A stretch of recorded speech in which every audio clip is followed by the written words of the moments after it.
안녕하십니까. 전라북도 기장입니다.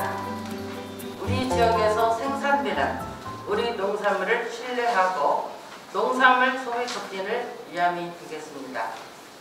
우리 지역에서 생산되는 안전 농산물을 소비자들이 알고 또한 생산자들의 농촌 현황과 유통, 애로사항을 듣고자 합니다. 그러나 코로나로 인하여 상반기에 진행을 못하고 9월부터 모든 행사를 진행하고자 합니다. 오늘 함께해 주신 모든 분들께 좋은 의견이 정책에 큰 도움이 되었으면 하는 바람입니다. 산업발전 강회원입니다. 저희가 상반기에 드라이브 스루나 학생 수로미 사업으로 지원을 해주고 또 이렇게 혁신도시에 있는 공공기관들에게 프로미들이 많이 팔았습니다. 그다음에 최근 들어서 조금 저희 식품 분야에 큰 변화라고 하는 푸드플레인 용역을 발주했어요. 푸드플레인은 학교급식 조금 더 확대되었고 공급식 영역으로 또 복지 차원으로 해가지고 학교급식센터와 또 어떤 컨트롤타워 간에 해서 생산자와 소비자 간에 어떻게 연결시켜서 서로 상생할 수 있냐 그런 문제를 연구하고 있습니다. 이 자리가 바로 그런 자리 같아요. 합리적인 소비 또 생산적인 소비, 건강한 먹거리 이런 것들을 여기 계신 각 회장님들 다 여기 계신 분들이 둘째가라면 서러우실 분들 아니겠어요? 한 분씩 좋은 말씀 해 주시면은 그것을 저희가 정책 아젠다로 개발할 수 있으면은 꼭 연구해서 예산에 반영시켜서 한 가지라도 실질적인 거 자리에서 와서 얘기하고 가는 것이 아니라 실질적인 토의를 해가지고 이것이 바로 전라도 농민들과 또 먹거리를 잘 먹을 수 있는 소비자 간의 어떤 매개 역할을 할 수 있는 자리가 될 수 있도록 하겠습니다.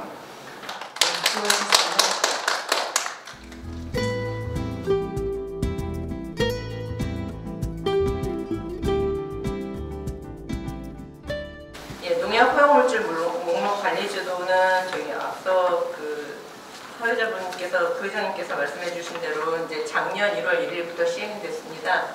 이제 이 내용에 대해서 잠시 설명드리겠습니다. 좌쪽에 포지티브 리스트 시스템 좀 생소하시죠? 그러니까 이제 PLS라고 말씀은 많이 들어보셨을 건데 간단히 말씀드리자면 허가된 농약인 경우에는 잔류용 기준을 만들어서 관리를 하고요. 이것을 리스트로 관리를 합니다. 이게 식품공전의 별표에 나와 있어요. 그러니까 포지티브 리스트라는 거는 사용해도 되는 농약들, 그러니까 이제 허용이 된 농약들에 대해서 포지티브 리스트, 되는 항목들에 대한 리스트를 해놓은 것이고요. 이 리스트가 없다고 하면 불검출 수준인 인류 기준으로 관리한다. 이것이 포지티브 리스트 시스템입니다. 사실은 이게 농약 허가에 대한 부분보다는 기준에 대한 부분이에요. 왜냐하면 이 기준에는 국내 등록된 농약만 있는 게 아니라 외국에서 합법적으로 사용되고 있는 농약도 포함이 되어 있거든요. 그리고 이 제도는 우리나라뿐만 아니라 EU하고 일본, 또 대만 이런 나라들이 이제 운영을 하고 있습니다.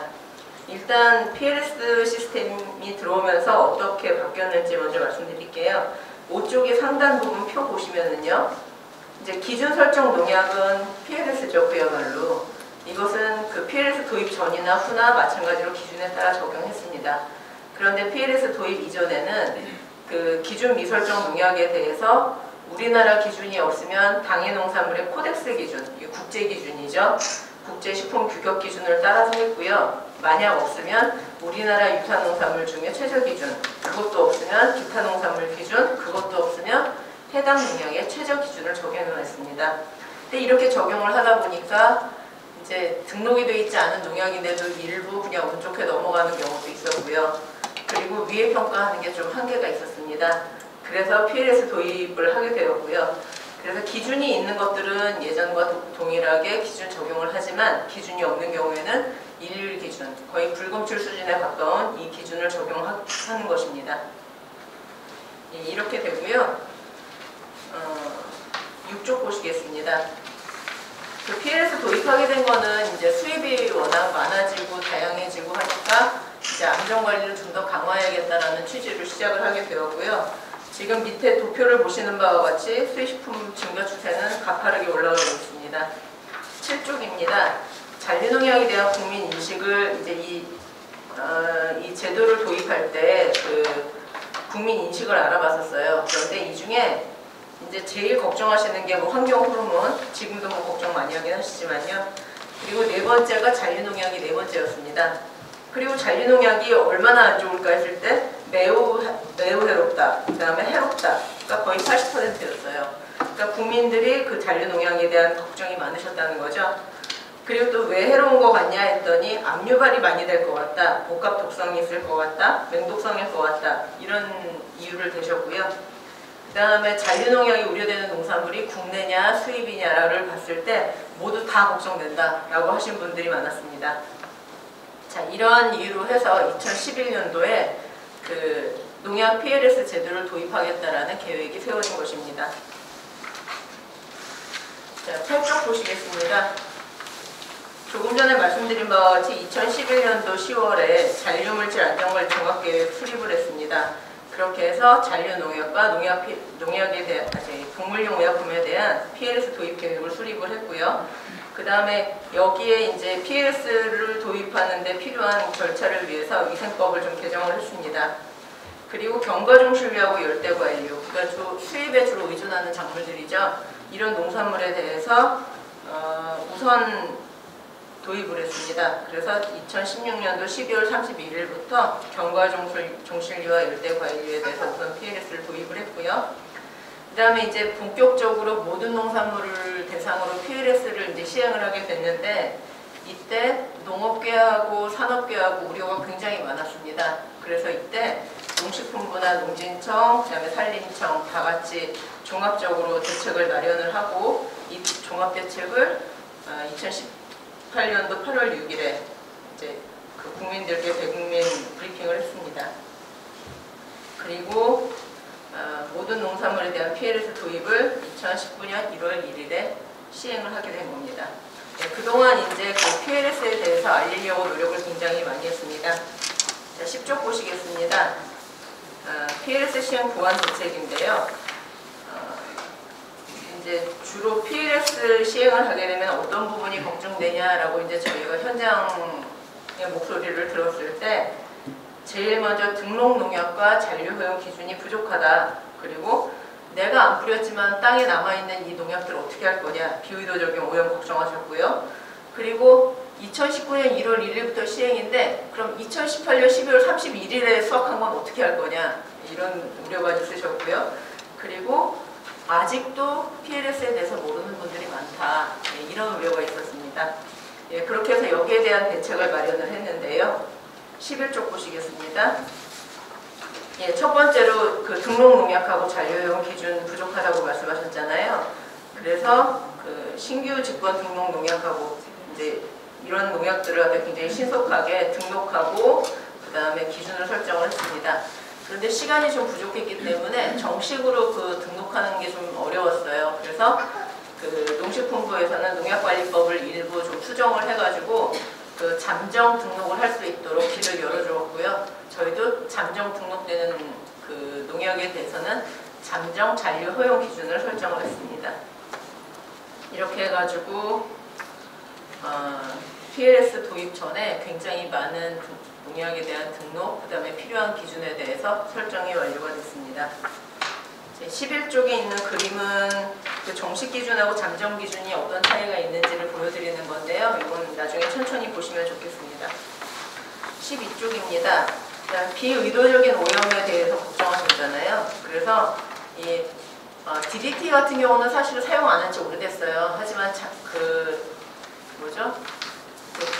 살충제 계란 때 보셨지만 정말로 사용을 안 했는데도 그 닭에서 나오는 경우가 있었잖아요. 이런 경우도 있기 때문에 저희도 이제 모니터링 결과를 보고 정말 필요한 기준이다라고 하는 것들은 좀 보완을 해줬습니다.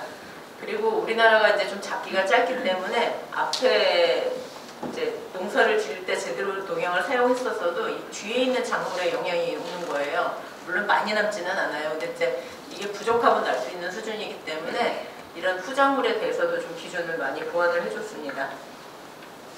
그리고 이제 그 시행 시기 가지고 1월 1일 이전에 수확한 것들은 어떻게 할 것이냐, 이 부분에 대한 염려를 해소하기 위해서 국내의 경우에만 1월 1일 이전에 수확 농산물은 이전 기준을 적용한다라고 했고요. 수입의 경우에는 2019년 1월 1일 이후부터 산정되는 것들에 대해서는 그냥 PLS 무조건 적용한다, 이렇게 봤습니다. 그리고 그 이제 PLS에 대해서 홍보가 아직 미흡하다라고 한 부분에 대해서는 농식품부하고 농진청하고 굉장히 노력을 많이 해줬고요. 저희도 그 소비자 대상이나 아니면은 이 전파 교육이 가능하도록 PLS 강사 양성 과정, 이런 과정들을 만들어서 운영을 했습니다.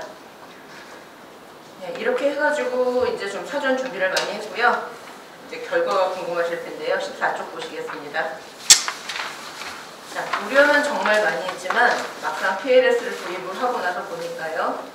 그 국내의 경우에는 되려 1.2%에서 1.0%로 부적합이 줄었습니다. 여기에는 이제 여러 가지 요인이 있어요. 그러니까 이제 정말로 농민이 그 오용을 하고 싶어서 오용한 게 아니고 등록된 농약이 부족해서 오용을 한 부분들도 있었거든요. 그런데 등록을 많이 보완해줬기 때문에 등록도 할 수 있었고 거기에 따른 또 기준도 만들 수 있었기 때문에 부적합이 줄기도 했고요. 그 다음에 농민들 인식도 많이 개선이 됐으니까 이 뒤에 이제 개선되는 인지도 변화도 보실 건데요. 네, 이런 이유로 해가지고 국내의 경우에는 1.2%에서 1.0%로 감소를 했습니다. 그러니까 이제 1.2라고 하는 거는 그 도입하기 직전, PLS 도입 전 1년간의 결과고요. 그 다음에 도입한 후 1년 결과를 비교한 겁니다. 그 밑에 보시면은 올해의 경우에는 지금 5월까지 저희 산정을 해봤을 때 5월까지 확인해 본 결과 0.9%로 나타났습니다. 작년보다 지금 조금 더 낮은 수준이긴 한데 여름이 지나면 좀 이 비율이 바뀌어요. 그래서 이제 올해 연말이 끝나고 나면 또 다시 이 결과는 보도자료 등으로 해서 알려드리도록 하겠습니다. 자, 다음은 수입식품입니다. 수입식품은 PLS 도입 전에는 0.6%였는데요. 그 다음에 도입한 다음에는 0.9%로 증가를 했습니다. 이것들은 국내의 경우에는 이제 많이 알리고 홍보하는 게 좀 더 낫죠. 아무래도 우리나라니까. 그런데 이제 외국의 경우에는 워낙 수입 국가가 다양하다 보니까 좀 어려운 점이 있습니다. 그래서 그 여러분들 허브류 아시죠? 예, 허브류 같은 경우는 정말 기준도 없고 좀 그렇거든요. 예, 이런 것들 때문에 좀 부족함이 좀 났었고요. 전체적으로 볼 때는 1.1%에서 1.0%로 좀 감소한 상황입니다. 그리고 현재는 수입이 올해는 지금 많이 줄었어요. 부족함이 0.6%로 많이 줄었고요. 그 덕분에 전반적으로는 0.8%로 작년보다 부족함이 낮은 상황입니다. 자, 인지도 변화 궁금하실 텐데요. 15쪽 보시겠습니다. 농민 대상 PLS 인지도 변화는 2018년 상반기 51.3%에서 2019년 하반기 85.4%로 엄청 올라왔죠. 그리고 PLS 전후 농약 출하량, 그러니까 농약 사용량이라고 어떻게 보셔도 될 것 같아요. 17.2톤에서 15.7톤으로 8.6%가 감소했습니다. 그러니까 PLS에 대한 인지도는 높아지고 그다음에 농약 사용량은 줄었다고 보시면 되겠습니다. 그리고 이제 소비자 대상으로 설문조사를 했습니다. 2013년도에는 뭐가 제일 걱정되세요? 라고 했을 때 2013년도에는 잔류농약이 3위였어요. 그런데 2019년도에는 지금 거의 바닥으로 가 있죠. 보면은 소비자들의 인식도 좀 잔류농약에 대해서 좀 편안해지시지 않았나 싶습니다. 자, 이 뒤에 참고사항은 그냥 참고사항이에요. 그러니까 여러분들 혹시나 업무하실 때 좀 도움 되시라고 그냥 보시면 될 것 같습니다. 이상입니다.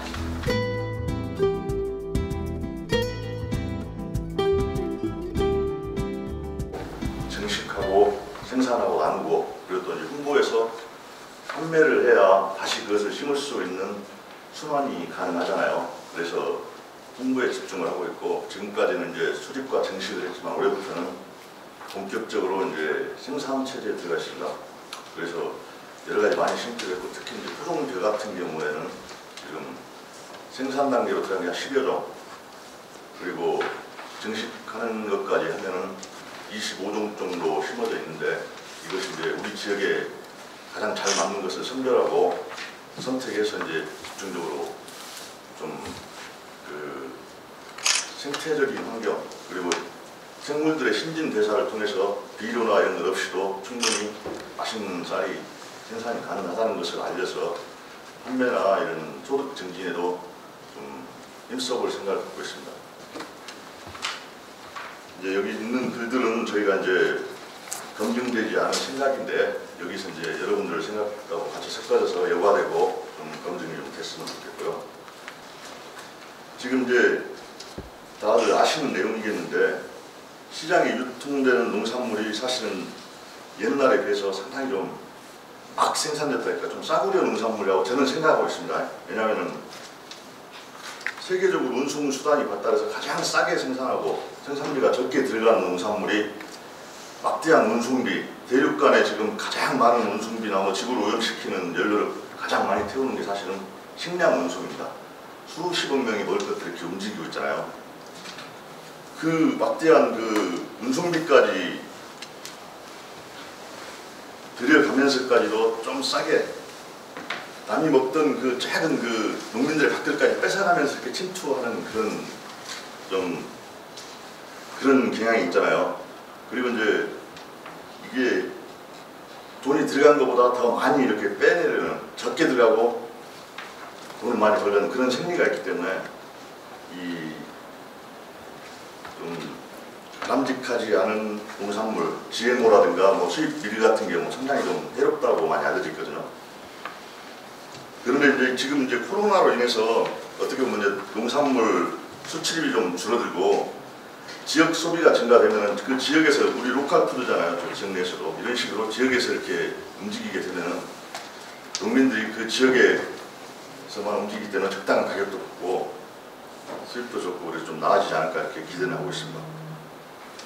이제 기계값과 농지세는 더 들어가더라도 대형 시장과 상대하기 위해서 충분한 물량이 확보되어야 하니 시장 선점을 위해서는 기계화가 규모화를 통해서 살아남을 수 있는 구조가 완성됐다 이렇게 썼는데, 기계화 규모화도 문제지만 단작화가 또 더 큰 문제입니다. 단작화는 가장 생산하기 좋고 그 풍토에 맞는 거 한 가지에 집중하는 거죠. 선택과 집중이죠. 그렇게 하게 되면은 그 농작물만 생산하고 다른 것들은 포기하게 돼요. 다른 데서 사 먹어야 되니까. 그러면서 이제 농산물의 다양한 품종들, 토종들 이런 것들이 이제 멸종이 되기 시작하는데, 미국 같은 경우 이제 밀이나 콩 같은 경우가 97%가 이제 사라졌어요. 우리나라도 많이 사라졌죠. 그러니까 우리나라가 저 농업이 어떻게 보면 농업국가였었잖아요. 참 이렇게 당산에다가 죄를 지내면서 풍년도 기원하고 하늘에도 감사할 줄도 알고 먹거리에 대해서 이렇게 숭배하고 이렇게 했었는데, 그런 가치가 사라지고 이제 농산물과 종자들이 자본의 논리에 편입된 상품으로 전락했는데, 이 이윤 추구를 위해서 뒤책임 없이 이제 농사를 짓는, 그리고 가장 싼 걸로 이렇게 장악하는 그런 상태가 되었다고 이렇게 보고 있습니다. 그래서 이 과정에서 이제 생산성과 경쟁력이 없어지니까 계속 수입이 들어오니까 가격 경쟁이 안 되고 생산성이 떨어지고 경쟁력이 없어진 것이 작물의 도트게 되고요. 그럼 이제 농민도 수입이 적으니까 몰락하게 되고 인농 현상이 생기게 되죠. 다 아는 얘기인데 막 하고 있습니다. 이제 쌀이 남아돈다고 하지만 쌀만큼 쌀보다 더 많은 밀이 지금 수입되고 있어요. 그리고 그 밀은 우리 밀 하신 분도 와서 잠깐 떠들어봤는데 실제로 자급률이 1%입니다. 그러면은 쌀 자급률도 절반으로 뚝 떨어지는 게 된 거죠. 전체 밭 식량 작물의 85%가 수입되고 있습니다. 이건 잘 모르는 내용일 거예요. 일반인들은 잘 모르는 내용일 수도 있어요. 근데 이렇게 85%가 수입되면은 15%를 국내 이제 농민들이 그걸 갖고 경쟁을 하게 됩니다. 그러면은 시장이 좁아지고 좀 된다 하는 쪽으로 쏠리는 현상이 생길 수밖에 없어요. 예를 들어서 기존에 같이 나가던 것들이 뭐 다 이제 밭에서 폐기 처분되거나 이런 상태가 되니까 좀 나아진다 하면 그게 몰리게 됩니다. 예를 들어서 아로니아나 블루베리 이런 신상품들로 몰렸다가 다시 또 이제 그 뭐 직불금 조감에 다시 다 폐기시키잖아요. 이런 과정이 이렇게 반복되게 되죠. 돌려막기식 작물 선정이다. 저는 이렇게 표현하고 싶습니다. 이 식량 자급률이 지금 26%인 거는 다들 아실 것이고요. 26%를 수입하고 다른 것은 이제 생산돼도 안 되고 생산도 안 하고 이런 상태죠. 수천 년간 우리 몸의 유전자에 최적화된 토종 농산물이 사라지고 GMO 농산물과 방부제 지들어 뜨거운 적도바다를 흩날려 건너온 농산물로, 농산물이 뭡니까? 우리 몸을 형성하는 거잖아요. 그 74%가 가장 싸고 또 좀 저렴하고 농약도 물들고 그런 GMO 식품으로 만들어지고 있는 거예요. 우리 몸 자체가 이제 변화가 되는 거예요. 우리나라가 이제 일본에 이어서 세계 2위의 GMO 수입국인데, 일본은 사료로 많이 쓰이고 저희 거는 이제 다 사람이 먹죠. 그렇지만 이제 GMO 표시나 이런 것들이 안 돼 있어서 사람들이 알면 안 사 먹을 사람도 많이 있을 텐데 그 선택권 자체가 없어요. GMO 표시제가 이제 제대로 가동이 안 되기 때문에, 제가 저희 고창에서 그 GMO 프리 선언을 할 때 온 패널들이 이렇게 환경부에서 온 분이 있었는데, 이게 GMO 표시제가 가동돼서 한 번이라도 적발된 예가 있느냐 물어봤습니다. 한 번도 없습니다. 그렇지만 이제 우리나라 그 신라면 이것이 터키로 수출되다가 적발이 됐는데 GMO 때문에 이제 기준이 다르죠. 거기서 이제 환수되거나 뭐 반품되는 게 아니라 폐기 처분됐어요. 좀 안타까운 일이죠. 이게 우리나라 사람들은 먹고 보면은 선택을 할 수 있지만 선택권 자체가 없어진 거예요. 그것이 아무래도 이제 그 다국적 종자기업이나 이런 사람들의 그 로비나 이런 영향력 때문에 좀 그러지 않나 이렇게 생각하고 있습니다. 그래서 이제 이 GMO 농산물의 특징이 제초제 내성을 가진 그런 것이 많거든요. 콩 같은 경우 약을 싹 뿌렸는데 콩은 살고 제초제를 뿌린 풀은 다 죽고, 그러면 얼마나 능률적이고 좋겠어요. 비행기를 뿌려버리죠. 아르헨티나 같은 경우. 이게 지코 바이러스나 이런 것도 그 영향 때문에 그런다고 의사협회들이 이렇게 발표를 하지만 그것들이 세계에는 이게 퍼지지 않습니다. 가로막는 손이 있어요.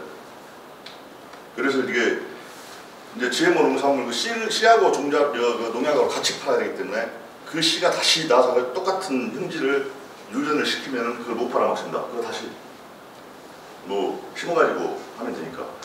그래서 여기 이제 차단을 시켜요. 종자를 2세를 못 낳게 이렇게 차단을 시키는데, 이것이 인간한테까지 영향을 미친다. 이것이 지금 여기 보면 안양시 마랑구 보건소에서 불임부부 11쌍을 모아서 즉석 먹거리, GMO나 이런 것들이 가공식품으로 제일 많이 쓰이죠. 싸니까. 그것을 즉석 먹거리 이런 인스턴트를 끊고 식생활 개선을 하는 실험을 했어요. 1년간 했는데 그때 8쌍의 불임 부부가, 기존의 불임 부부가 임신을 했어요. 그리고 나머지 3쌍이 다음에 임신을 했다고 합니다. 이것이 좀 근거가 있는 얘기잖아요. 그게 이 유기농 협회나 이런 데서는 그런 것들이 다 이런 연유에서 있다고 말을 하는데 일반에는 좀 잘 안 알려진 내용인데, 실제로 이거 제가 기사를 하다가 제가 페이스북에 올렸던 내용입니다. 이제 GMO 표시제를 시행만 하면은 사실은 지금 쌀 생산하지 마라, 다른 거 심어라 하면서 직불제를 하고 이제 돈을 줍니다. 저는 이제 농사를 지니까. 예를 들어서 땅콩이라든가 뭐 사료작물이라든가 이걸 심으면은 그 쌀의 차이보다 더 많게 이제 직불금을 유도를 하는 게 다른 거 어떻게. 근데 사실은 GMO 표시제를 시행하면은 이제 콩이 지금 90몇 프로가 수입인데 국내로 이제 많이 돌아설 거란 말이에요. 콩나물하고 메주 만들고 그런 사람들이 왜 수입을 먹겠어요? 이거 위험할 수도 있다. 위험할 수도 있다는 것만 알리고 너희들이 먹든지 말든지 알아만 해도 많이 심을 거란 말이에요. 콩을 그 국산 콩을 많이 먹게 돼요. 그러면 예를 들어서 프로티지가 조금만 올라가게 되면 이제 사람들이, 농민들도 콩을 찾는 사람들이 있으니까 심게 돼요. 그러면 쌀 소비량은 쌀 심는 면적은 줄고, 이렇기 때문에 이제 자동적으로 이렇게 되는데, 저는 좀 그런 것 좀 시행 좀 했으면 좋겠습니다. 이 표시제가 허점이고 현재까지 단 한 건도 적발되지 못할 정도로 그렇습니다. 이게 제가 물어보니까 업소에서는 한 건 적발됐다고 그래요. 업소에서 GMO 표시제 시행 이후로. 이것이 왜 그러냐? 2차 가공돼서 일정 수준의 단백질이 검출되지 않으면 표시하지 않아도 된다. 이런 예외 조항이 있어요. 그 예외 조항 때문에 다 빠져나가지고 구멍이 크니까. 이 라면 얘기는 아까 했었고, 지금 이제 GMO가 좀 많이 홍보가 돼 있어가지고 아마 주부들께서도 다 알고 계실 거예요. 그리고 그 알고 인지하고 있다는 기업들도 알고는 있습니다. 이게 뭐 제가 한번 식용유를 한번 사가지고 어디 등산에 갖고 와본 적도 있는데, 식용유에 보면 100% 국내에서 만들었다고 아마 차크터리에 있어도 이렇게 보면 보일 거예요. 그렇게 크게 써 있어요. 근데 실제로 이제 그 밑에 작게 나온 거 보면은 그 제품 뭐 유효성분 표시 뭐 이런 것도 있잖아요. 거기에 보면은 100% 수입산이에요. 이게 자기들도 알고 있으면서 사먹으라고 100%라고 하고 있지만, 이건 이게 말 그대로 사람 우롱하는 거죠. 수입품 100%라고 정확하게 써 있습니다. 아마 메이저 회사 해표나 그 백설표 식용유 아마 다 그랬던 걸로 아는데, 지금은 조금 바뀌었을 거예요. 올해 산 것 중에 하나에는 그게 써 있었습니다. 이게 이제 농사를 이제 아까 이농 현상들이 많이 나타나고 있고, 소농들이 살아갈 수 있는 방법이 되게 많지 않아 보입니다. 그래서 이제 저희가 이제 토종 씨앗을 하고 이런 것도 기존에 그 오염되지 않은 농산물들을 제공하고 그것의 가치를 아는 사람들한테 제공하면서, 저희도 그것의 가치에다가 저희 이제 인건비라도 붙여서 이렇게 팔고, 어떻게 보면 대한 농업으로서 토종이 이렇게 가동할 수 있도록 이렇게 하는 것이 저희들의 목적입니다. 그래서 농업에 이제 소농들이 이제 많이 몰락하고 있는데, 공익적 가치나 아까 좀 보면은 이제 공익형 직불제라는 말도 제일 나오는 것 같은데, 이 유지 존속을 위한 농민들이 계속 빠져나가고 그러면 농촌에서 이렇게 해서 먹고 살 수 없는데, 자기 아들이라고 오라고 못해요. 사람이 없고 뭐 농업이 망하면 다른 나중에 이제 나라도 위험해진다 이런 거 다 알고 있지만, 내 아들 농촌에 와가지고 고생하고 못 살고 그런 거 보는 사람 없거든요. 이것은 정책적으로 좀 보조가 되지 않으면 좀 어렵지 않나.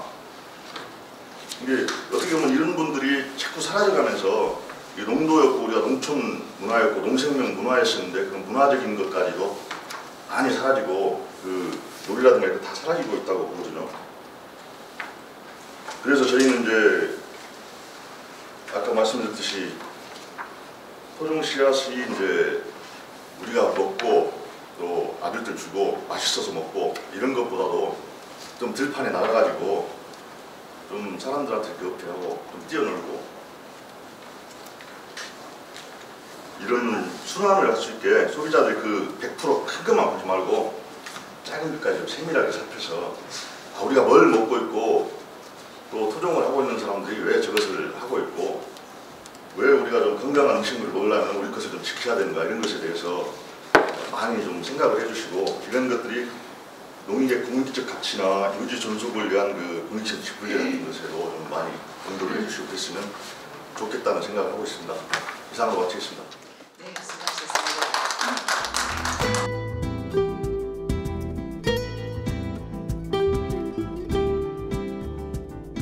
아이콥생협하고 저희 그 생산자들이 연결이 돼가지고 아이콥생협에 저희 생산대비를 전량 1년에 한 1,500톤에서 2,000톤 사이로 납품을 하고, 아이콥생협에서는 그 밀을 가지고 여러분들이 알고 계신 밀 제품 전체를 다 만들어서 소비자들에게 공급을 하고 있습니다. 그 일반적으로 이제 우리 밀이 어떤 이를테면은 완제품들로 나오는지에 대해서 잘 알고 계신 분들이 그렇게 많지는 않습니다. 그런데 국산 밀로 대부분의 빵류부터 국수류, 뭐 라면 이런 모든 제품들이 이미 만들어져서 한쪽에서는 소비가 되고 있는데, 사실은 이제 일반 소비자들은 그런 제품들이 어디에서 어떻게 팔리고 있는지를 이제 잘 모르시고 있는 그런 상황입니다. 그런 속에서 이제 자금률이 1%밖에 안 되는 그런 상황에 처해 있는데, 최근에 이제 밀산업 육성법이 제정이 되고 농림부에서 밀산업에 대해서 굉장히 각별한 그런 관심을 가지게 되면서 우리 밀이 이제 새롭게 주목을 받고 있습니다. 그래서 관련해서 이제 세 가지의 내용으로 왜 우리 밀이 우수한지, 그리고 두 번째는 우리 밀이 현재 어떤 상황인지, 그리고 앞으로 우리 밀이 활성화되려면 어떤 방향으로 가야 되는지에 대해서 시간 안에 말씀을 드리도록 하겠습니다. 우리가 피상적으로 지금 국산밀이 1% 자급률을 가지고 있는데 그러면 국산밀은 원래 없었느냐 하면 그것이 아니고 이미 뭐 조선시대에는 자급률 100%였고 일제시대 때까지도 상당히 많은 밀을 저희가 생산하고 먹었습니다. 그리고 실제로 일본의 밀산업을 한국에 있는 한국의 종자가 일본으로 건너가서 일본 밀산업이 시작이 됐고 그리고 그것이 이제 서양밀하고 교잡이 돼가지고 지금 전 세계에서 재배되고 있는 밀 종자의 대부분에 우리 토종밀 종자인 안진뱅이 밀의 유전자가 들어가 있다라고 보시면 되겠습니다. 그래서 한국에서 시작된 밀이 전 세계적으로 식량난을 해결하는데 굉장히 중요한 역할을 해서 그렇게 해서 그 품종을 만들어낸 농학 박사가 1974년도에 노벨 평화상을 받게 됩니다. 이런 어떤 역사적인 맥락에서 볼 때도 우리 밀이 가지고 있는 의미는 굉장히 중요하다고 볼 수 있고 그리고 이제 대표적으로 국산밀이 중요한 이유는 우리가 일반적으로 수입밀 같은 경우에는 호주, 캐나다, 러시아 이런 데서 적어도 3,000km, 많게는 8,000km까지 기차나 그리고 배를 타고 이제 이송을 하게 되고 대부분이 이제 적도를 넘어오게 되는 과정에서 다량의 살충제와 그 다음에 다량의 기름을 이제 사용하게 되는 그런 반환경적인 문제가 있습니다. 그런데 이제 저희 국산밀 같은 경우에는 아무리 길어도 500km 범위 이내에서 밀에서 밀가루에서 완제품으로 그런 이동거리를 가지고 있기 때문에 푸드 마일리지라고 하는 환경적인 측면에서 굉장히 중요한 역할을 하고 있습니다. 또한 이제 우리가 국산밀은 재배되고 그리고 현재 유통되는 전 과정이 다 이력 추적이 가능합니다. 그래서 이 밀이 어떤 농약을 사용해서 재배되고 또 어떻게 보관이 되고 그다음에 최종 소비될 때는 모든 검사를 다 해가지고 다 시판이 되기 때문에 그런 어떤 투명성 부분에서 국민 건강에 굉장히 중요한 부분을 차지하고 있다라고 생각이 됩니다. 또한 이제 저희가 계명대 교수님께서 그러니까 한 10년 동안 연구를 하셔가지고 외국 밀에는 없는데 국산 밀에는 반드시 있는 그게 뭔지를 밝혀내셨는데 그 논문상에는 항산화 물질이 많이 들어있어갖고 노화 방지에 도움이 된다고 합니다. 그래서 국산밀의 우수성이 이제 확인되고 있는 상황입니다. 이런 어떤 국산밀이 수입밀에 비해서 우수한 내용을 가지고 있는데, 근데 현재는 이제 어떤 상황인지에 대해서 잠깐 말씀을 드리겠습니다. 국산밀과 수입밀의 가격 차이는 많게는 4배, 5배까지 차이가 나게 됩니다. 그런데 이제 이게 밀가루 단계로 오게 되면은 2배 정도 차이가 줄어들게 됩니다. 관련 이제 41페이지에 보시면 그리고 완제품을 만들었을 때 빵이라든가 과자라든가 이런 것들을 만들었을 때는 그 차이가 10%까지 줄어들게 됩니다. 제가 이제 아이컵생협 라면 회사의 대표이사를 같이 겸임을 하고 있는데요. 저희 회사에서 만드는 라면이 소비자에게 공급될 때는 신라면보다 더 싼 가격에 저희가 공급을 하고 있습니다.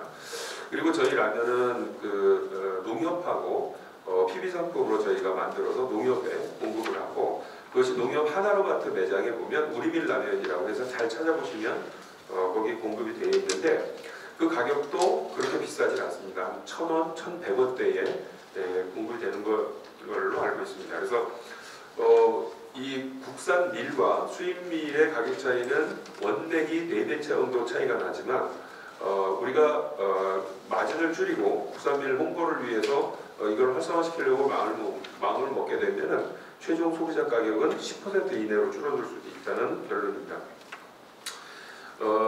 자급률이 2%밖에 안 되지만 지금 정부가 국산밀, 그러니까 밀산업 육성법을 만들어서 국산밀의 자급률을 앞으로 5년 동안 5%, 10년 동안 10%를 높이려는 그런 계획을 가지고 열심히 활동을 하고 있습니다.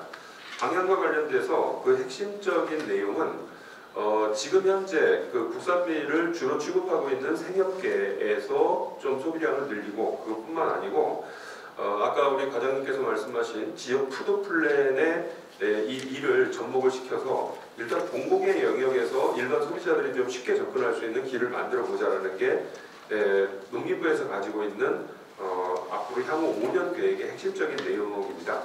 저는 거기에 덧붙여서 오늘 여기에 참석하신 소비자단체 회장님들께서 국산밀이 소비로 그 일반 시장에서도 연결될 수 있도록 같이 애를 써주시면 더욱더 효과가 가중되지 않겠나 생각을 해봅니다.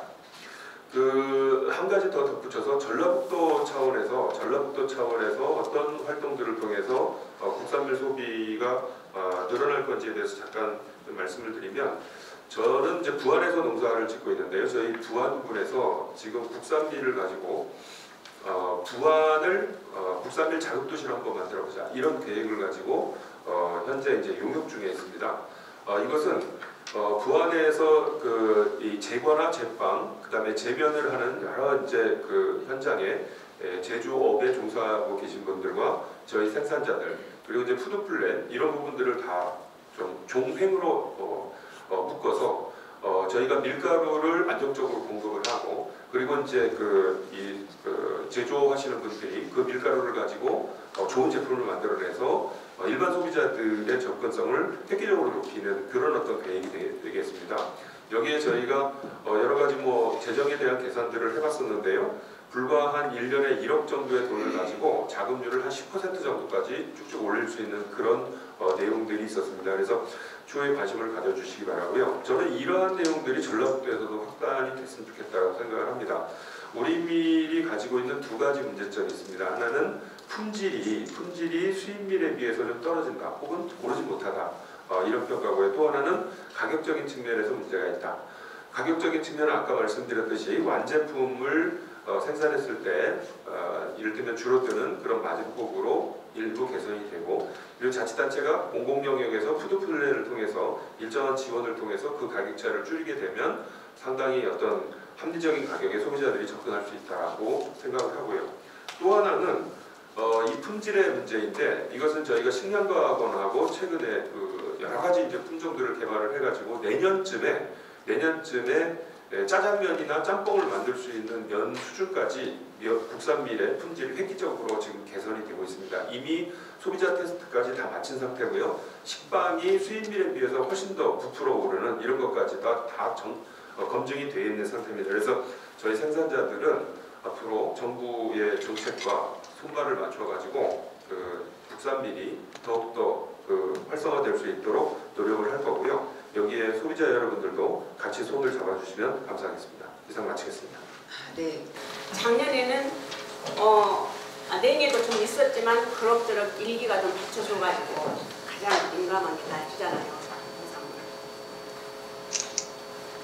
날씨가 좀 받쳐줘가지고 또 사과가 대풍작이 됐어요. 그래가지고 정말 작년에 저도 사과를 따도 끝이 없더라고요. 이게 무슨 요술 부리는 것 같아서요. 땄는데 또 자고나면 또 그만큼 달려있고, 너무 양이 많으니까 또 그 가격 폭락이 와가지고 매스컴을 좀 탔잖아요. 농사에서 한 해만 실패를 해도 정말 중내산이 하는데 연 2년을 그렇게 이제 실패를 하고, 올해는 또 좀 기대를 했잖아요. 근데 냉해가 너무 심해가지고 썰이 피해가 있어서 좀 사과 한쪽이 열어 있으면 이쪽은 새카매요. 썰이가 이게 크지도 않고 이쪽은 쭈그러지고 이쪽만 이렇게 조금. 근데 이걸 하나도 쓸 수가 없어. 보면은 까칠까칠하니 다 따내야 되더라고요. 근데 몇 개 남은 일부 사과도 그 착화 시기에 날씨가 추우니까 꼭지가 짧아요. 꼭지가 이렇게 쭉쭉 빠져가지고 여기서 열매가 맺어야 사과가 클 수 있는데, 꼭지가 이만큼 사과가 다 있으니까 이게 사과가 크면 밀어내서 다 떨어지거든요. 이런 상황에서 제가 처음에 시작할 때는 그래도 조금 돈을 벌었어요. 그냥 그때는 농가수도 작고 인건비가 쌌어요. 17,000원 처음에 시작할 때. 지금은 8만원 20년은 되면서요. 그때 당시에 사과 10kg 기준에서 4, 5만원을 받았거든요. 지금도 똑같이 사과는 4, 5만원 내요. 그러면 그 인건비 비례 따지면 지금 사과가 한 상에 한 20만원은 가야 수지가 맞는데, 좀 이 정도 되면 그 농촌 장수 사과가 실전 이해가 가실 것 같아요. 그런데도 이 사과가 모든 면에서 농협이 됐든 지자체에 됐든 엄청나게 생산에 지원을 많이 했어요. 지금도 하고 있어요. 지원을 엄청나게 생산에만 해주고 그랬으면은 그때 한 100여 농가 시작할 때 근데 지금은 1000여 농가가 넘거든요. 생산에 지원을 해줬으면 그 후속 조치로 판매도 지원이 있어야 되는데 판매는 전혀 지원이 지금 아무것도 없어요. 아무 조치도 없어요. 작년에 좌우운전에서 양이 많아서 사과가 좀 어떻다니까 죄 없는 공무원들 사과 억지로 맡겼잖아요. 농민 그거 원하지 않아요. 정말 미안했어요. 공무원들 보기가. 공무원이 본인도 사과 농사를 짓고 처가도 사과 농사 짓고 처제도 사과 농사를 짓는데 억지로 관리를 하기 때문에 사줘야 되거든요. 그런 현실 등등 정말 문제는 좀 없어졌으면 좋겠어요. 그거는 생산자 단체인 농협이나 아니면 사과조합이 공동으로 이렇게 시스템을 갖춰서 판매를 일괄적으로 판매를 해줘야 되는데 그거는 굉장히 지자체 협력이 없으면 어렵대요. 맞잖아요. 천연 농가의 물량을 해주려면 그 유통센터가 있어야 되는데 그러려면은 지자체에서 그 유통센터나 홍보 등등 해서 같이 이렇게 해야 되는데 그게 안 된다고 해요. 꼭 그게 그렇게 이루어져야만이 우리 농민은 마음 놓고 정말 농사를 지을 수 있고 소비자는 또 제대로 선별된 그 등급별 사과를 제값을 주고 드실 수가 있는데 현재 유통 상황으로는 천연 농가는 다 각자 자기 마음대로 기준이에요. 그런데 A 농가는 사과 농사를 잘 지었고 B 농가는 조금 농사가 덜 됐더라도 이 시장에 90% 의존을 하고 있는데 시장 출하를 A 농가는 잘 진 농산물 출하를 했는데 그날 출하량이 너무 많으면 그날 그 양반은 죽는 거고 B 농가는 A 농가만큼 농사가 좀 덜 됐더라도 출하했을 때 양이 작게 나서 그 양반은 대박이 나는 거예요.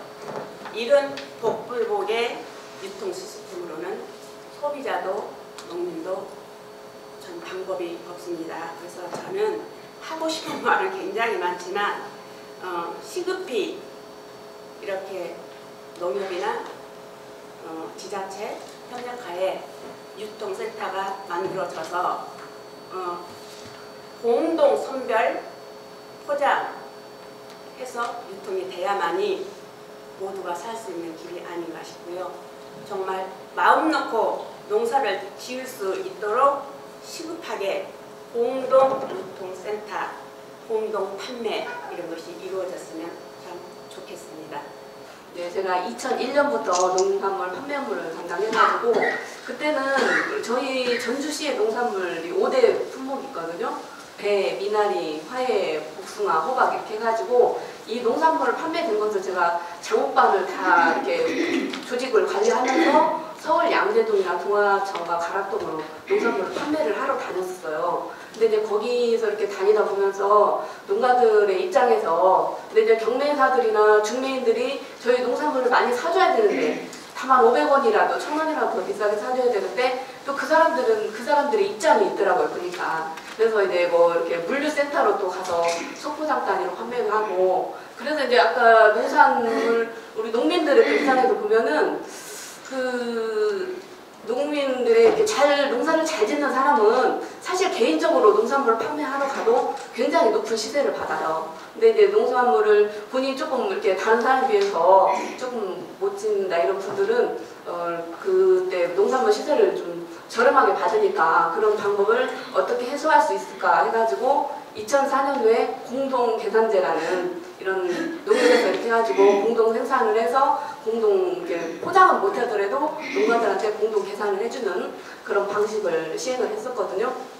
근데 그러다 보니까 또 여러 가지 장단점이 있더라고요. 근데 시간이 좀 짧아서 길게 얘기는 못하지만 제가 이제 이전에 전주농협 공판 삼천동에 농협 공판장장을 전국 최초 여성 공판장장을 한 5년 정도 했었어요. 또 이렇게 농민의 입장에서 팔러 다니다가 보고 또 공판장에 가서 장장으로 근무하다 보니까 이거는 약간 소비자 입장과 농가 입장의 중간 역할을 해야 되는 그런 부분들 보니까 또 공판장에서는 우리 농민들이 좋은 농산물을 판매를 해가지고 와서 저희는 이제 경매사나 그 중매인들한테 가격을 높게 10원이라도 높게 받아주려고 하는데 이 공판장의 단점이 물건이 똑같은 물건이라도 어제 물건 오늘 물건 똑같으면 수요가 많이 되면은 시세가 좀 떨어지는 거예요.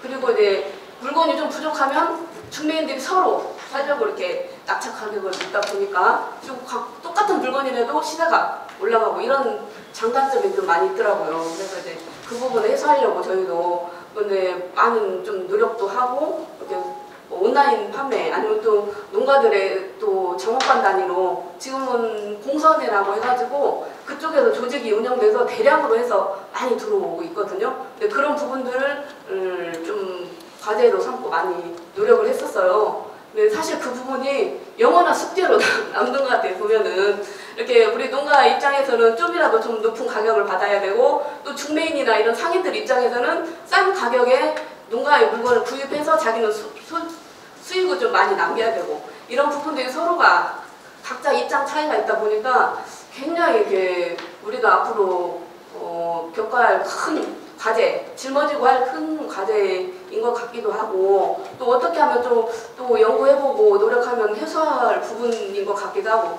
어쨌든 그런 부분에 대해서는 서로 개개인들 간에 입장 차이가 있어가지고 같이 가야 할 부분인 것 같아요. 그리고 저희 농협만도 해야 할 부분이 아니고 도나 아니면 시나 이렇게 군 전부 이렇게 같이 힘을 합쳐갖고 가야 할 부분인데 또 이런 부분이 약간 지원을 많이 해도 또 받는 분만 받고 실제적으로 농가에서 못 받으신 분들은 못 받으시기 때문에 또 불만사항은 여전히 또 나오게 돼 있는 실정인 것 같습니다. 그래서 그런 부분들을 좀 서로가 노력을 해야 되겠고 또 농가들 입장에서도 공판장에다 출하를 하면 뭐 속박이나 막 이런 부분들 그런 게 굉장히 많아요. 그래가지고 이렇게 겉에는 막 좋은 물건을 넣어놓고 밑에다가는 막 자잘한 물건 이렇게 좀 신뢰를 가게 해야 되는데 그런 부분들이 좀 굉장히 좀 많이 아쉬운 부분들이 있어서 서로가 교육들을 좀 많이 필요한 부분인 것 같고요. 그리고 이제 좀 약간 시간 같기 때문에 저 로컬푸드에 대해서 좀 간단히 말씀을 드리겠습니다. 저희 전주농협이 여러분도 아마 TV에 보셔서 많이 아실 거예요. 로컬푸드 막 이런 생산자 농산물을 팔아주지 않고 뭐 공판장에서 갖다 팔았네 아니면 수입 농산물을 갖다 팔았네 이런 부분들 때문에 굉장히 이렇게 좀 이슈가 되고 문제가 많이 됐었어요. 근데 이제 로컬푸드의 원래 목적은 소비자한테는 이제 신선한 농산물을 공급하고 또 농민들도 대농들이 아니라 소농들의 농산물을 이렇게 팔아주기 위해서 이제 용기 로컬푸드부터 해가지고 시초가 되어가지고 했는데 실제적으로 하다 보니까 로컬푸드만 하다 보니까 소비자의 입맛에 좀 못 맞추는 경향이 많이 있어요. 소비자들은 다양한 물건들을 사려고 하는데 로컬푸드에 오면은 이런 마트처럼 이렇게 다양하게 되어 있지 않고 내가 여기서 채소만 사고 또 다른 곳에 가서 뭐 이렇게 뭐 공산품을 사고 그러진 않잖아요. 그래서 이제 용진 로컬푸드 같은 경우도 이렇게 로컬푸드를 하고 2층에다 이렇게 샵앤샵으로 해가지고 그런 부분으로 많이 가긴 있긴 있거든요. 근데 저희 로컬푸드는 지금 4개 로컬푸드가 있어요. 근데 그 중에서 지금 1개는 순수한 로컬푸드.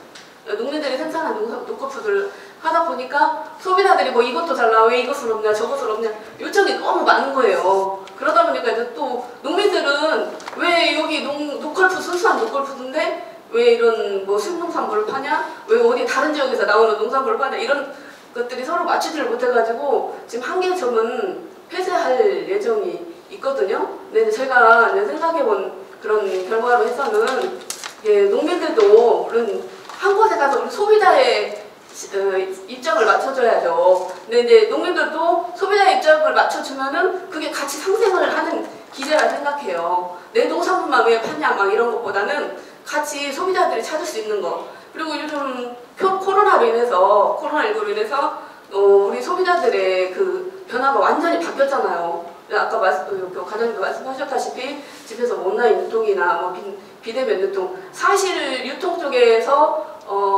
이 코로나로 인해서 물론 매출이 올라간 것도 있지만은 제가 봤을 때는 유통의 매출보다는 그 음식 실제적으로 이렇게 판매하는 음식 장사 그런 하시는 분들 물론 이제 좀 그 자영업자 조금 안 되시는 분도 있지만은 이게 메이커로 음식 하시는 분들이 굉장히 이익을 봤으리라 생각을 합니다.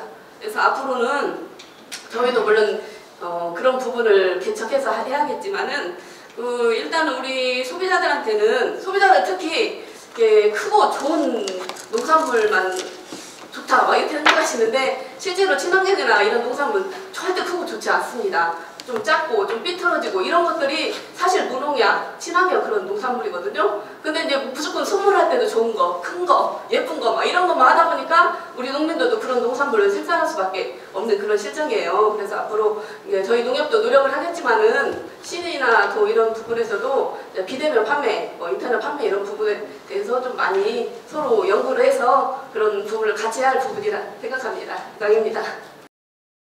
건강한 식생활은 밥상에서 시작된다고 봅니다. 저희 학교 급식이 지금 안전한 급식을 하기 위해서 햇섭이라는 걸 도입해가지고 지금 검수부터 배식까지 철저하게 관리하고 있습니다. 또 학부모님들이 아침에 오셔가지고 검수를 같이 하고 있습니다. 위생도 다 보고 있고 같이 가는데 다 만족하게 생각하지만 안타깝게도 이번에 보니까 경기도 안산에서 식중독 발생했습니다.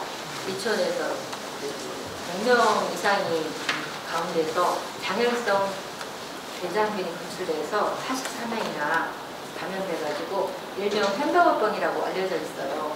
근데 용혈성 요독증후군이 발생하게 되었는데 14명에서 용혈성 요독증이 나타나면서 이 중에서 5명이 홍파 투석을 하게 됐어요. 정말 안타깝게 생각해요.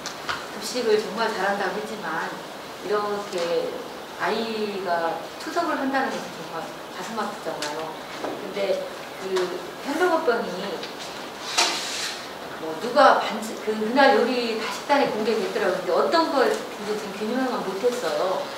근데 학교에서나 유치원 그런 데에서는 보존식을 보존하게 되었어요. 144시간 동안 6일간. 근데 다 보존됐지만 또 안 한 부분이 있더라고. 간식 같은 경우에. 그래서 저 같은 경우도 유치원에 우리 저기 병설 유치원에 학교는 같이 식사를 하고 있지만 간식은 따로 분리하고 있어요. 유치원을 관리하는데 제가 가가지고 다 보니까 잘 관리하고 있고 방과후도 마찬가지. 방과후 아이들이 간식을 주고 있어요. 선생님들께서. 그러면 급식하고 다르니까 저희가 이제 분류를 안 했는데 이번 계기로 학교도 다 방과후나 또 어린이 저기 유치원 가서 냉장고도 확인하고 잘 됐는지 다 보고 있습니다.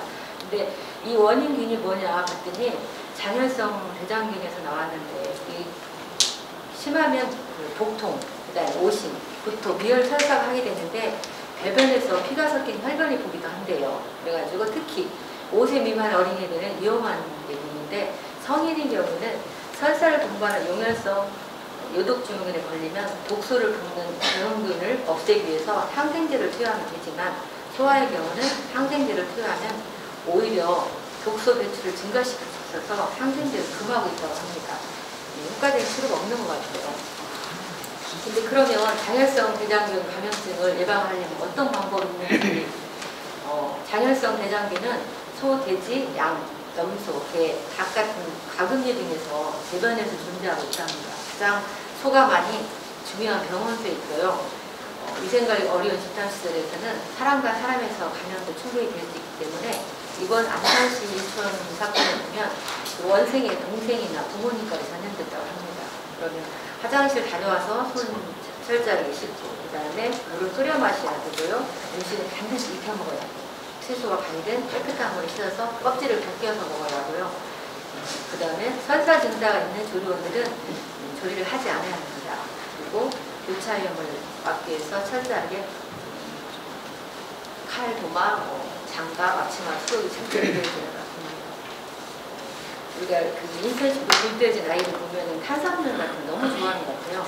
그리고 그 식품에 비해서 인스타식품은 열량이 많고 또 섬유질과 무기질이 부족해가지고 불균형을 추구해서 성장에 지연이 됩니다. 그래서 면역력도 떨어지고 소화 비만이 되고요. 그다음에 천연식품보다 짜고 달고 지방 함량이 과도하게 많아서 고혈압과 당뇨, 고지혈증까지 유발할 수 있습니다. 이걸 막기 위해서는 어떻게 하냐? 식습관을 성인까지 이어지기 때문에 올바른 식습관을 형성하기 음식을 집에서나 학교에서나 잡아줘야 할 것 같아요. 이 식습관이 평생을 건강을 장악하기 때문입니다. 우리 여기 계시는 다 전문가들이시니까 보니까 저는 미리 그 이력 추적까지 되는 건 오늘 처음 알았어요. 우리가 생선, 야채 같은 거, 채소는 이력 추적이 되거든요. 생산자가 누구면 어디서 이렇게 만들어져 왔는가 추적이 되는 걸 알았는데 오늘 미리 이력 추적이 된다고 오늘 공부하게 됐습니다. 그리고 축산물 같은 경우도 저희가 등급 판정서를 확인해서 아침에 출근해서 그걸 판정서를 확인하면 학교 홈페이지에 딱 뜹니다. 학부모님들이 그걸 보고 우리 학교는 몇 등급 소고기를 먹구나, 돼지고기는 몇 등급이고 확인할 수 있게끔 그런 철저한 급식이 이루어지고 있고요. 그 다음에 아침에 식단표가 학부모님께 메시지로 갑니다. 우리 학교는 뭐뭐 먹고 알레르기가 뭐가 있는지 가게 되고, 또 점심에 그날 먹은 그 식단을 사진을 찍어서 그래서 미리 또 학부모님께 11시 한 반쯤 다시 또 사진이 가요. 이렇게 급식이 이루어지고 있고 이런 급식을 아이들이 먹고 있습니다. 그렇게 현장에 다 보내주고 있고요. 철저한 검수와 배식과 이루어져서 아주 위생관리 철저하고 있는 그런 급식을 하고 있습니다. 이상으로 마치도록 하겠습니다. 소비자가 이런 것들을 오늘 두 분이 알았기 때문에 우리 전라북도 여성단체 협의회에서 하는 어떤 강연이나 토론이나 아니면 교육이나 있으면 적극적으로 그런 우리밀 지키기라든지 그리고 콩에 관련된 소정콩 보존하는 거 그런 강사님들을 모시고 그런 것들을 더 홍보할 수 있는 자리를 꼭 마련을 했으면 좋겠다 그런 생각을 오늘 했습니다. 네, 감사합니다. 어려움이 참 많습니다. 제가 90년도에 서울대 유달용 교수께서 저한테 이런 부탁을 하셨어요. 이거는 소비자 대표기도 하지만 음식을 하는 사람이기 때문에 첫째, 친환경적으로 안 가면 앞으로 남자아이들이 아이를 생산하지 못한다. 그걸 명심하십시오. 그리고 그거를 전도하는 것을 첫째로 목적을 두고 앞으로 운동하십시오. 이런 말씀을 들었는데요. 정말 어렵습니다.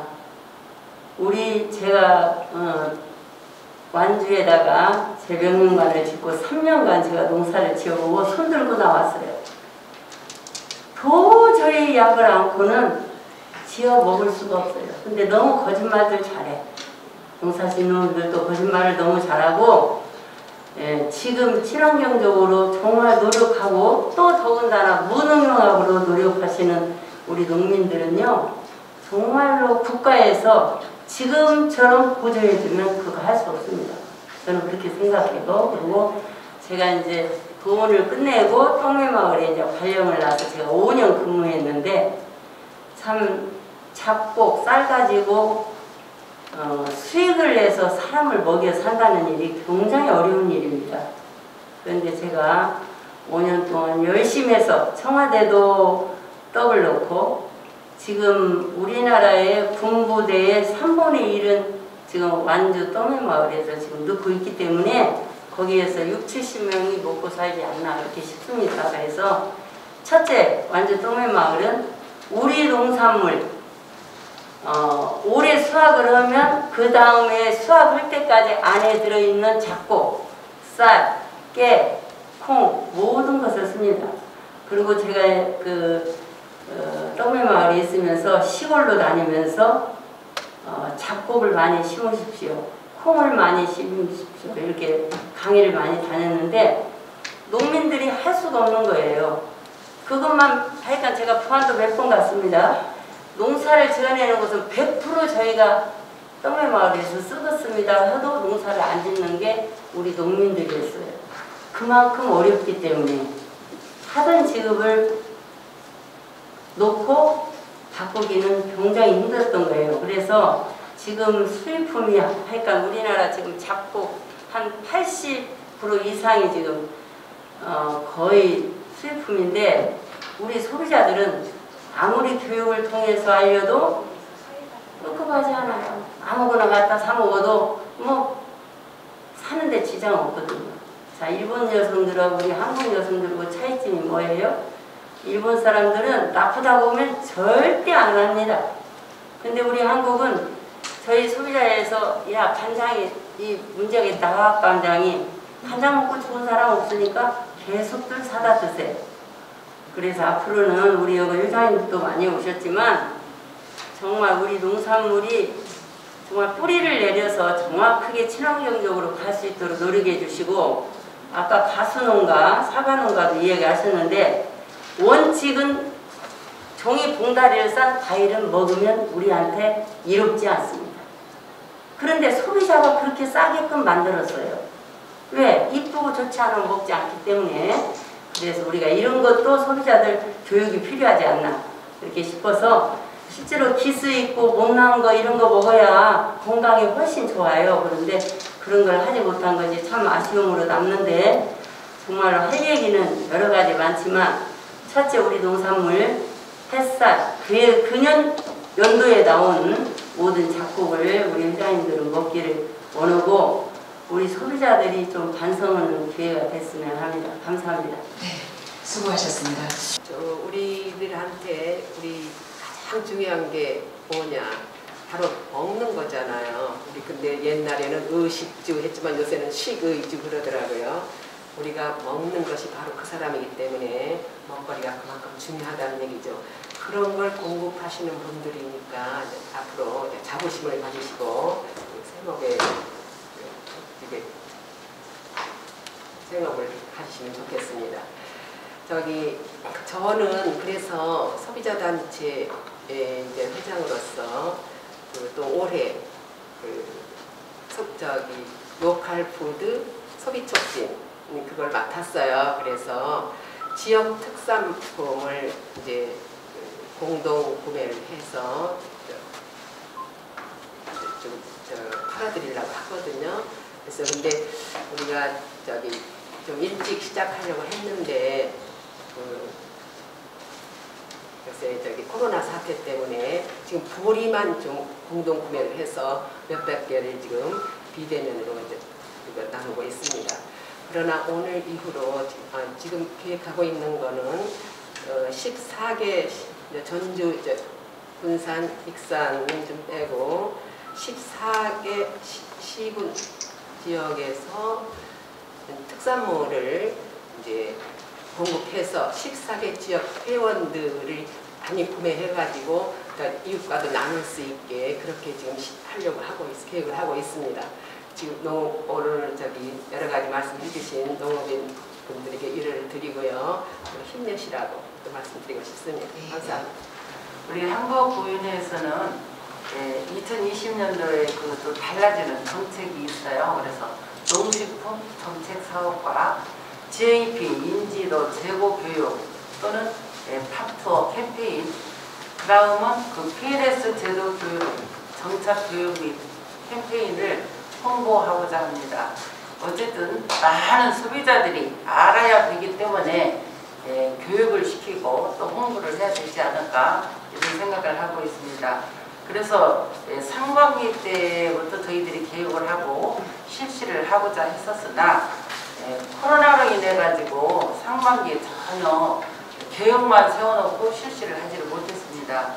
그래서 9월부터는 부지런히 이 행사를 다 진행해야 되는데 과연 이 코로나로 인해서 이것이 잘 진행이 될지 몹시 걱정이 됩니다만은 후반기에는 완전히 모든 행사들이 잘 이루어지기를 기대하겠습니다. 감사합니다. 네. 우리밀의 정자가 철학된 거다라는 사실을 오늘 알게 됐고, 이런 걸 통해서 이런 뿌리를 통해서 어떠한 기획보도나 아니면 우리밀을 같이 해야 되는 걸 알리는 보도를 만들어서 이렇게 보도하게 되면 또 이런 것들이 좋은 아이템이 되겠고 또 소비자들이나 아니면은 우리 국민들이나 이런 여론을 확대시키는 데 되게 도움이 되겠다는 생각도 사실 들었거든요. 사실 이런 거를 만나서 뵙고 취재를 하고 이야기를 한 적이 없기 때문에 알 수 없는 내용들이었는데 이런 고마운 내용들 오늘 많이 들으셔서 좋았습니다. 사실 지금은 소비자들은 그냥 싸다고만 사진 않는 시대라고 생각해요. 지금 소비자들은 이념적으로 아니면 정치적으로 어떤 행위를 통해서 소비를 한다고 생각을 하거든요. 예를 들면은 농심 먹지 않고 우뚜기 먹을 거야. 우리 젊은 친구들과 같은 경우 투게더는 독립유공자들을 위해서 이렇게 자동을 주기 때문에 아이스크림 투게더 먹을 거 이런 식으로 소비를 하는 친구들이 많이 보고 있어요. 저 같은 경우도 예전에 고래 뱃속에 플라스틱이 가득 들어있던 그 사진을 보고 그 다음부터 사실 대형마트 가는 횟수를 줄였거든요. 제 자신과의 약속인 거예요. 대형마트 가면 어쨌든 쓰레기를 많이 갖고 오게 되더라고요. 그래서 집 앞에서 그냥 콩나물 사고 집 앞에서 두부를 사고 이렇게 살아야겠다 이런 생각으로 소비 패턴을 좀 바꾸면서 살았거든요. 근데 그런 가치관을 가진 젊은 친구들이 되게 많아지고 있는 사실 요즘 세상이거든요. 그런 가치관을 전보고 싶은다면 우리 농산물 이렇게 열심히 하고 있는 것들을 저는 잘 홍보를 하고 또 소비자한테서 잘 교육을 하고 이런 식으로 여론을 만들어 간다면은 언젠가 몇 년 후에는 우리 농산물이 더 좋기 때문에 뭐기 때문에 더 많이 활성화되고 더 많이 팔리는 사람도 만들어지는 그런 미래가 올 수 있지 않을까 생각을 해봤습니다. 저 또한 노력할 거고 친구들에게도 이런 생산자 가치도 있고 이런 제품들은 여기서 팔린다는 그런 것들을 좀 해서 알리는 저도 스스로 그런 생활을 해야겠다는 생각을 해봤습니다. 감사합니다.